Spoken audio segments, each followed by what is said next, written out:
क्या आप जानते हैं दोस्तों, श्री विष्णु जो जगत के पालनहार हैं, देवशायनी एकादशी के दिन भगवान विष्णु योग निद्रा में चले जाते हैं, जिससे धरती का भार भिन्न भिन्न देवताओं के कंधे पर आ जाता है। आइए जानते हैं कि इस समय किस किस देवता ने धरती का भार संभाला। प्रथम, गुरु पूर्णिमा, जो कि 4 दिनों के लिए होता है। देवशायनी एकादशी से 4 दिन बाद गुरु पूर्णिमा आती है। तब तक गुरुदेव धरती का भार संभालते हैं। फिर आता है श्रावण मास, जो कि 1 महीने के लिए होता है।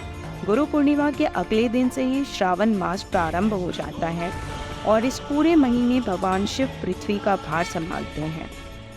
इसके बाद आता है भाद्रपद, जो कि 19 दिनों के लिए होता है। श्रावण मास के बाद भाद्रपद के 19 दिनों तक भगवान कृष्ण धरती का भार संभालते हैं।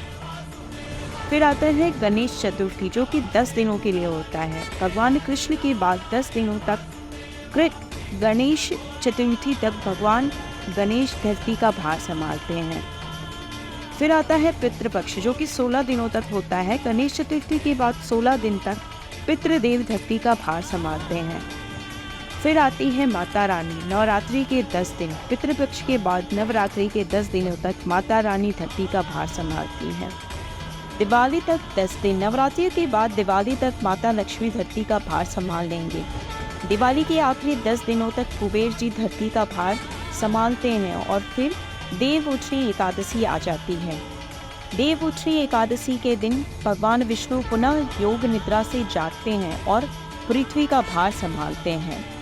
दोस्तों, हमारे हिंदू धर्म में देवउठनी एकादशी, जिसे देव प्रबोधनी एकादशी या देवोत्थान एकादशी भी कहा जाता है, इसका बहुत ही महत्व है। इस दिन भगवान विष्णु 4 महीने के योग निद्रा, जिसे हम चातुर्मास भी कहते हैं, के बाद जागते हैं और इसके साथ ही मांगलिक कार्यों की शुरुआत हो जाती है। इस प्रकार देवशायनी एकादशी से लेकर के देवउठनी एकादशी तक विभिन्न देवता बारी बारी से धरती का भार संभालते हैं।